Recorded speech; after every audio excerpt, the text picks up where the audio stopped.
Hello मैत्रिणींनो, कशा आहात तुम्ही? पूजेची मांडणी करत आहे ती बघा कशी कशी करते ती.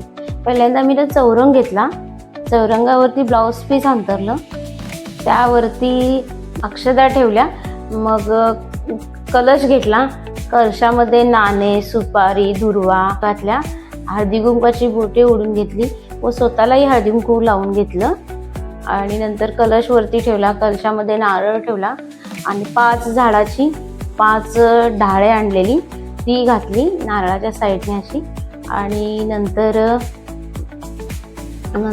हे केलं, आपल्या देवीचा मुकुट लावला आणि नंतर देवीला वस्त्र घालून घेतलं आणि लक्ष्मीचा माझा फोटो होता तो त्याला हळदी कुंकू लावलं आणि स्वतःला सुद्धा हळदी कुंकू लावून घेतलं मी ना.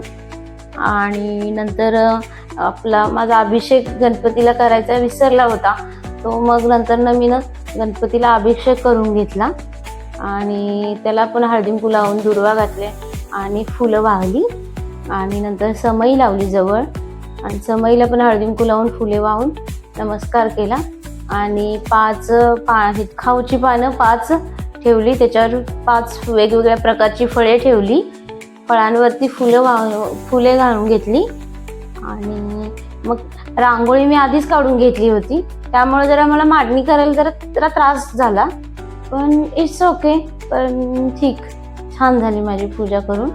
आणि नंतर मग आम्ही अभिषेक केलेला तो ठेवला आणि देवीला आपले दागिने वगैरे घालून घेतले, जे माझ्याकडे आहेत तेच मी माझ्या देवीला घालून घेतले दागिने वगैरे. आणि नंतर आम्ही मग हे महालक्ष्मीची कथा वाचली आणि कथा वाचून झाल्यावर माझ्या मुलांना पण सर्वांना मी बोलवलं, माझे बाबा होते, माझे मिस्टर, माझी 2 मुलं, या सगळ्यांना मी घेऊन पहिला गणपतीची आरती केली, नंतर माझ्या देवीची आरती केली मी ना, आम्ही सर्वांनी मिळून.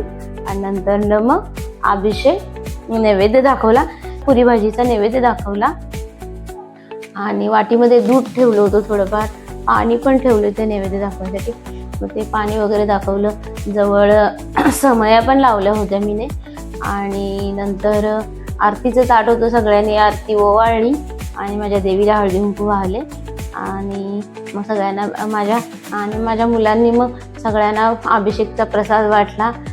आपल्या देवीला मी वेणी घातली, माझी मुलं नुसतं असं पाहतच होती मी काय करते, मम्मा हे कधी करणार, सगळे असं नुसतं उत्साही होते, हे कधी घालणार, ते कधी घालणार देवीला, हे कधी करणार, ते कधी करणार विचारायचे नुसतं.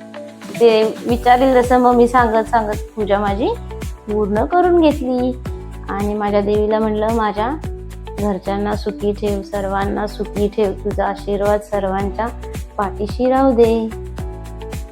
ओके, थँक्यू आणि बाय बाय.